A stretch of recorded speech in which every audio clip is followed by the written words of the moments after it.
A science story, huh? These NYU scientists, I felt right. But I was so And I just thought, well, I had figured it out. It was that golden moment. Because science was on my side.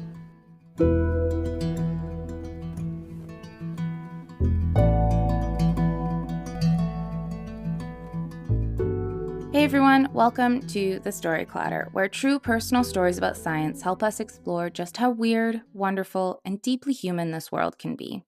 I'm your host, Misha Gajewski, and today's episode is all about those moments when things don't quite go according to plan. Unintended mistakes, accidental chaos, real-life bloopers, if you will. You know, the kind of moments that make you cringe at first but eventually become your go-to party story, or the reason you can never show your face at that one grocery store again. These stories are funny, heartfelt, a little mortifying, but if nothing else, deeply human. I can't wait to share them with you. Let's dive in. Our first story comes from Moran, a social justice warrior for human rights, nonprofits, and a storyteller. His story was recorded last year at one of our go-to spots in New York, QED Astoria. Here's Ro.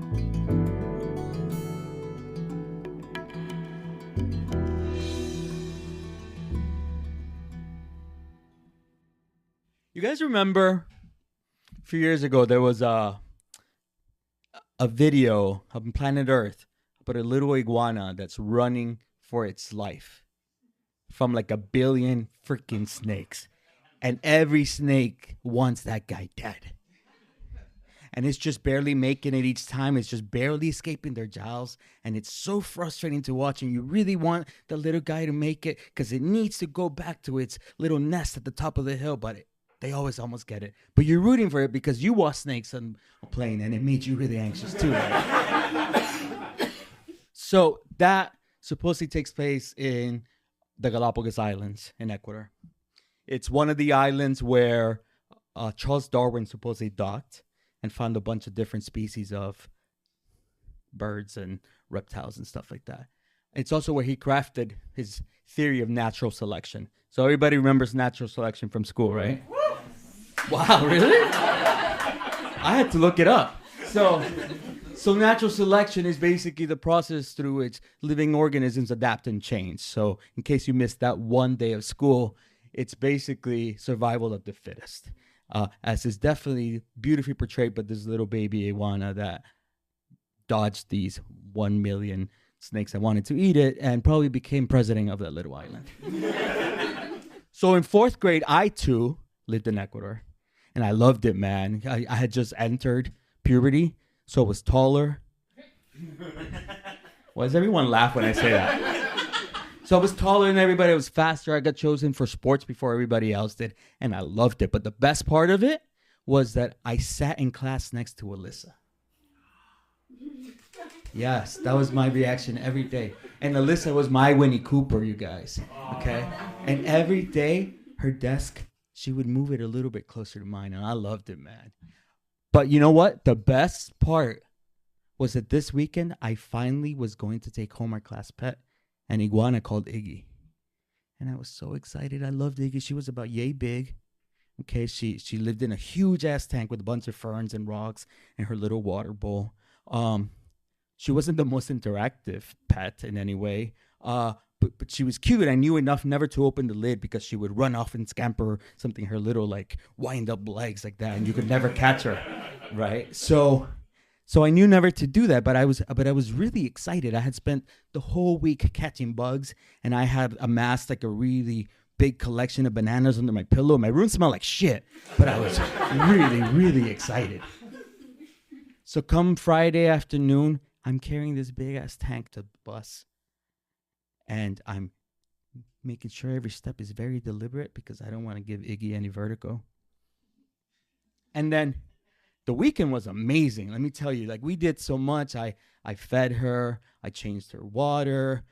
We danced. We listened to the new In Excess album. She preferred Whitesnake. I'm a dad. But it was just amazing. It was the most fantastic time. And then Sunday was even better because we had dessert. I think it was bananas and fruit flies. And then we watched America's Funniest Home Videos, and we went to sleep.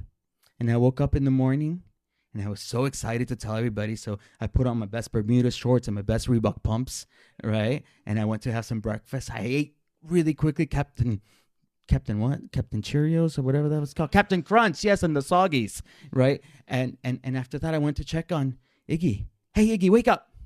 She didn't move. Oh, she's so lazy. No, guys, she's sleeping. Iggy. Iggy. And she still didn't move. So I moved her tank, and nothing happened. Then I said, okay, I'm gonna just open her tank and hope she doesn't scamper. And I opened her tank, and I grabbed her, and she didn't run, and she didn't move. She just lay there, motionless in my hand. And I didn't see her body inflating and deflating as she was breathing. And I thought, oh shit, maybe vertigo will wake her. It didn't. And I began to scream, and I began to cry, and I called my parents, and they came running, and what's going on? And as I'm telling them the story, my mom's hugging, and my dad is me, basically. And he taps the glass, and he pushes on the chest, and also checks her vertigo. And nothing. And that ride to school was the worst I've ever had. It's been the longest. And I don't remember much except that it was raining. Or it was at least raining on top of our car, because I was a killer. And we got to school, and all the kids were so excited, man. They're like, Ro, how'd you do? Where'd you go? What did you guys do? What did you listen to In Excess with her? And I couldn't answer, not even when Alyssa talked to me, just because I was a killer. I just looked off in the distance, and I tried not to cry. And I saw as my mom pulled aside her teacher, Mr. Gross, and he just grabbed his head and shook it. And he looked at me and looked away, probably because I was a killer. And I felt so ashamed, but I was so grateful for him that he was going to tell them what happened. He was going to use the words that I probably couldn't. And he gets up and he walks to the front of the class, and he solemnly says, hey guys, everybody take your seats. Happy Monday. I'm so happy to see you all. Ro, do you have anything to say to the class? This motherfucker. Like, dude, like, I'm 9. Like, come on. But you know what? Survival of the fittest, right? I got this. So I get up, and I walk to the front of the class, and I take a deep breath, and I'm trying not to cry, but I am. And I say, you guys, last night me and Iggy watched America's Funniest Home Videos, and then I hear Trevor just yell, "Oh man, the video where the guy got kicked in the nuts was hilarious." And I'm like, "Trevor, read the room." So I go back to crying, and I said, and we watched it, and then we finished reading Freckle Juice, and went to sleep, and then this morning when I woke up, Iggy didn't. And I'm sorry, you guys. It wasn't on purpose. I don't know. I swear I tried everything. It wasn't my fault. And I look around the room, and I can see Trevor's lip quivering, and Laura and Andres are crying, and I hear a screech as Alyssa moves her desk away from mine.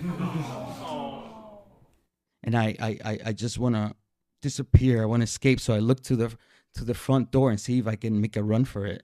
And instead, through that window that every classroom has on their door, I see my dad. And he's beaming. He's got the biggest smile. And I'm like, Dad, read the fucking room. and Mr. Gross opens the door, and my dad walks in with the tank. And no one says a word. And he places it down on Mr. Gross's desk. And the whole class watches as Iggy runs from a banana to a rock, and then back to the banana, and everyone erupts and runs, and they're like, what happened? This is amazing. And I can't believe it. And I'm looking at my dad, and I've never been so happy to see him, because we fight a lot, and I've never been so happy, but but I'm so happy you're here, Dad. And I just wish you would have got here 5 minutes early, made me not stop for breakfast. But it's okay. And I hear Trevor say, Mr. Moran, yo, what'd you do? What happened? And you know what? I want to know too, because who the hell is this zombie iguana? and then my dad, being a storyteller that he is, just like his son will also be, says, well, you guys, you're not going to believe this. So I was very brokenhearted about the way all you guys were going to feel, right? So I said, let me see what I can do. And by the way, this is not at all the way my dad talks, but for this purposes it is. So he continues to say, so I was very brokenhearted. So I went to the room and I picked up the little iguana. And I touched it and pushed in his chest and nothing happened. And then I did it many times to the beat of Staying Alive. And then I blew in his tiny tongue. And nothing happened, you guys. And I was so worried. But I remember, hey, it's Ecuador. And we're in the tropics, so it's raining. So I went to the remote control and I pulled out the batteries. And then I found the little baby iguana nipples. And I put the batteries on the nipples. And as soon as lightning hit the TV antenna, I said, clear! And then she was running back to life. And I was so excited, you guys. And I got her and I put her back in the tank and I closed it. I turned off the lights. I turned off the air conditioner. And I rushed here as quick as I could, you guys. I only had one McMuffin on the way here. And all the kids erupt and they're so happy. And Trevor, I hear him yell, my dad says that iguanas don't have nipples. You know what, Trevor? Shut the hell up. You know? But I'm so happy for my dad. And Mr. Gross is staring at this guy and going like, what is wrong with you? And then I look at my dad the same way because I'm hoping whatever caused him to say that isn't hereditary. but I'm so happy. And I can't believe that this is happening. And then I look at Mr. Gross, and Mr. Gross looks at me and his eyes are wide. He says, wait, Rodolfo, are you telling me that Iggy slept with you in the room? Yeah, I've been saying that. Was the air conditioner on? We live in Ecuador. It's literally the equator. Like the sun beams on us. I need an air conditioner. And I said, yes. He's like, oh my God, this is amazing. You guys, Iggy is a reptile. He's an iguana, like snakes. They're cold-blooded. So what happens is that when the temperature drops below 45 degrees, they go into a dormant state. So basically, it's a cold, stunned state. And they lay there motionless. So it's almost like they're dead, but they're not. This is amazing. They're breathing. They are, but it's so light that you can barely tell. So no, she didn't die. She was just kind of hibernating. This is amazing. So you guys know Centenario Park. When you go there, they say that you shouldn't be there early in the mornings during the winter because one of the iguanas might just plop down from a tree and break your neck. And I look at this guy in disbelief because I feel like he could have said something earlier because he's a science teacher. And he should have known this. And then I look around the class and I'm looking for a sympathetic eye because I'm not a killer. But no one's looking at me, and Alyssa has not moved her desk back. And then I learned so much that day. I learned that reptiles are not for me. That would not be my pet. 2, never sign up for anything at school. All right, no matter what, never sign up for anything. 3, yes, me and my dad fight a lot, but he's always going to have my back. And perhaps in the most ridiculous way possible. But he's always going to have my back. And it doesn't mean that I'm going to lower my guard. It just means that I'm going to be okay. And all I can tell you is that now my eldest child loves to tell a story how they still have the same hermit crab from when they were 4 years old. And I can't tell you how good I've gotten at giving hermit crabs mouth to mouth. Thanks, you guys.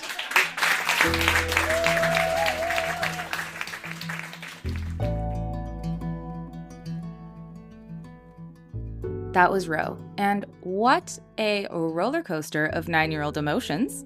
Also, if my dad told that story in front of my peers, I think I might actually die of embarrassment. Is that a thing that can happen? Doctors, let me know. Anyway, to learn more about Ro or hear one of his incredible tales in Spanish, visit our website, storyclatter.org. Being a storyteller is just one way to make Story Clatter happen, but not everyone loves the spotlight, and that's totally okay. If getting up on stage isn't your thing, supporting Story Clatter as a donor might be the perfect way to get involved. Now, more than ever, it's vital that we hear the voices of scientists and science communicators. At Story Clatter, we believe that true personal stories can break through the noise, bringing science to life, building trust, and helping people connect on a human level. But we can't do it without your support. Our donors are a big part of what makes this work possible. They help us produce the podcast, share meaningful stories, and spark the kinds of conversations that stick with you long after they're over. If you believe in the power of science storytelling, consider making a donation at storyclatter.org/donate. Most people give $10 a month, and every tax-deductible donation, big or small, helps keep Story Clatter going strong. Thank you for being part of our community. Our next story is from University of Houston, Texas Center for Superconductivity Research Associate Karoline Mueller. The story was recorded in Salt Lake City at the Salt Palace Convention Center as part of a show we produced with the Applied Superconductivity Elevate Conference. Here's Karoline.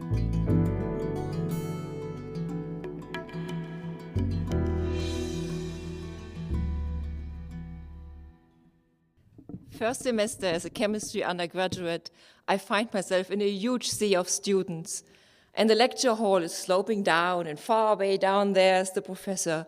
And one of them declares, by the end of the year, 1/3 of you will be gone. I look around. Some of my neighbors wisely nod with their head, and some are a little shrinking. I'm shrinking.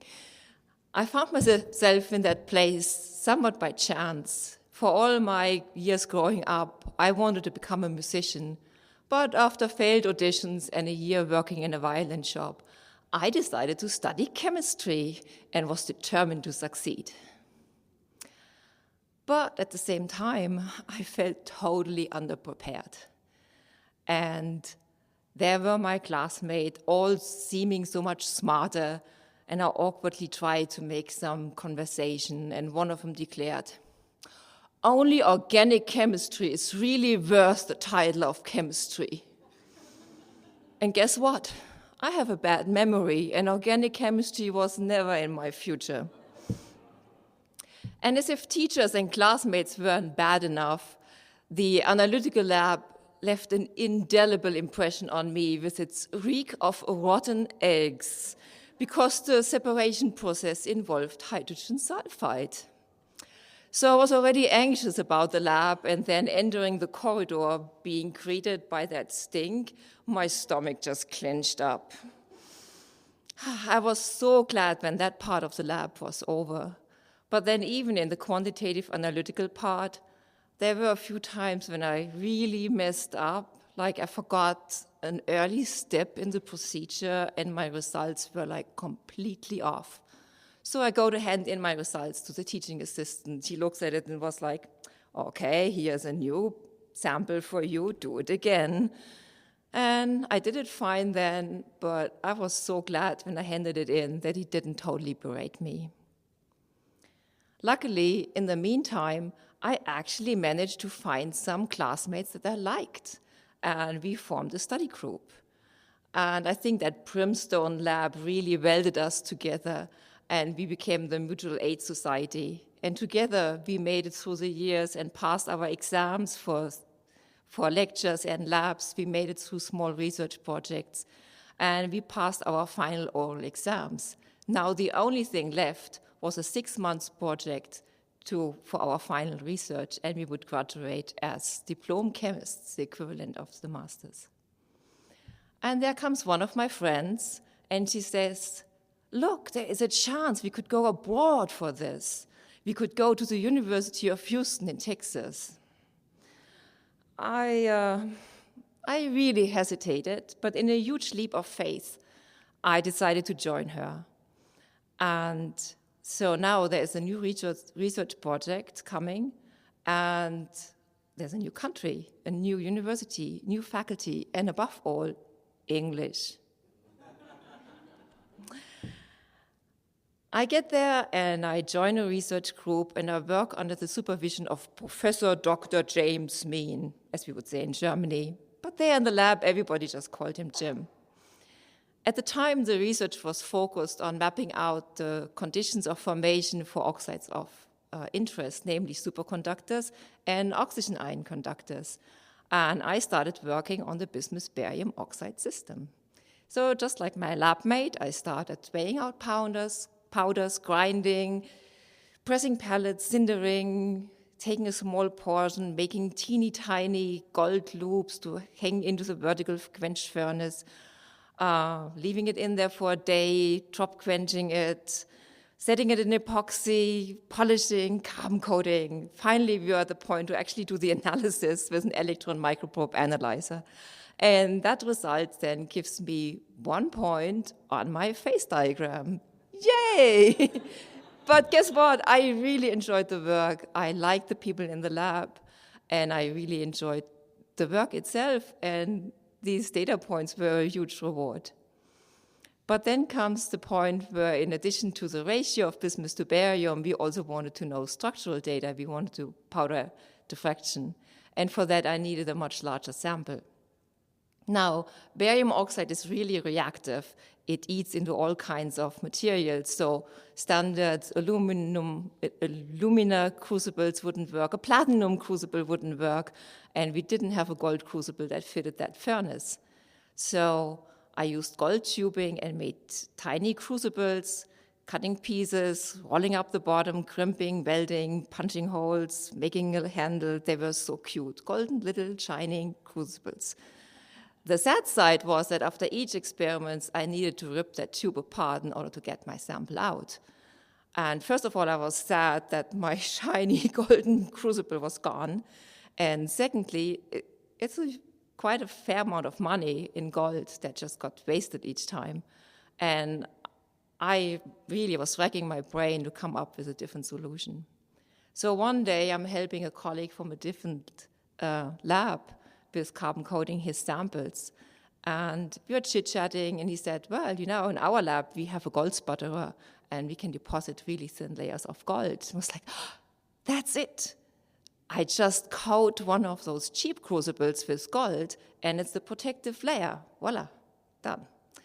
So I press my pellet, put it in the crucible, up in the furnace, take it out the next day. Well, I open the bottom of the furnace, take the supporting rod down, and something is already a little weird, but then that rod comes out and there is no crucible. Jim happened to be in the lab, so I call him over and we open the top of the furnace and look in with a mirror, and sure enough, my crucible is stuck in the middle of the furnace against the furnace tube wall. So he takes a rod and pushes it out, and out it comes. It's half crucible, still with a little gold flitter on the top, and the other half is an ugly lump where my sample had reacted with the crucible wall. The formed liquid then stuck the whole thing conveniently against the furnace tube wall. So now I got to replace a furnace tube wall, a few $100s down the drain, and the furnace was down for a few days. And I really expected my lab mates to be upset about this, but they sauntered over and had a look and chatted a bit and laughed and jokes. But I just couldn't get over it and was like, why was I so stupid? What was I thinking? And why didn't I think this through before? And Jim looked over. I think he could tell that I was still berating myself. So he comes and says, you know, we are doing science here in the lab. And that means doing stuff where we don't know the outcome. And sometimes we succeed and sometimes we fail. And that's completely okay. That's my story.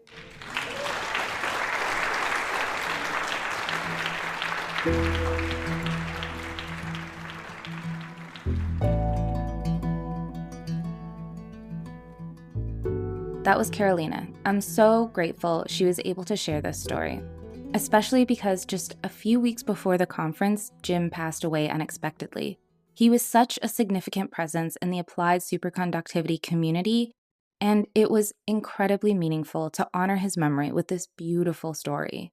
If you'd like to learn more about Karoline, visit our website, storyclatter.org. Also, if you want more Storyclatter content, check out our website or follow us on social media. We're on Facebook, Instagram, TikTok, and Blue Sky. If you want to come to one of our shows, start your own Storyclatter show in your community, or even learn how to tell your own science story, you can learn all about that on our website too. This podcast is produced by me, Misha Gajewski, along with Jen Chen, Nikisha Roberts-Washington, and Aaron Barker, Executive Director and co-founder of the Storyclatter. The stories featured in today's episode were produced by Tracy Segarra, Grant Bowen, Sad Sawarna, and me, Misha Gajewski. Special thanks goes out to the Storyclatter's board and team. Our theme music is by Ghost, and next week I'll be back with 2 powerful stories from individuals whose lives have been shaped by brain-computer interfaces. They're incredible, so don't miss it. Until next time, thanks so much for listening.